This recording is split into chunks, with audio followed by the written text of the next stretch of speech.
Hello and welcome everyone. Today, we are going to kickstart a new playlist called Inventory for You and Me, where we will cover various concepts related to inventory management and supply chain.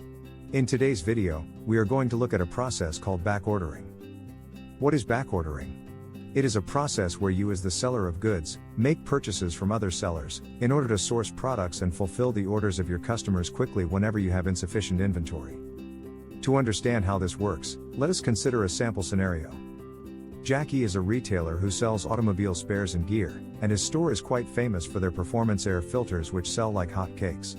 One day, he got order for about 60 of such air filters from a local motorcycle club for their upcoming event, but he only had around 20 in stock at that moment. Jackie knows that if he does not find a way to fulfill this order on time, the club will move on to find another store that will. So he contacts his supplier and finds that they have enough stock to fulfill this order. He then informs the customer that he can deliver 20 immediately while the rest are on backorder.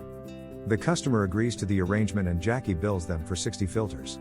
Following this, he ships the 20 pieces he has, and then places a purchase order with his supplier for the remaining 40.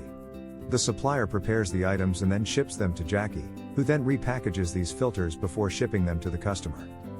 This is how you do a typical backorder process. That concludes our discussion for today. I look forward to connecting with you over another topic soon. Thanks for watching.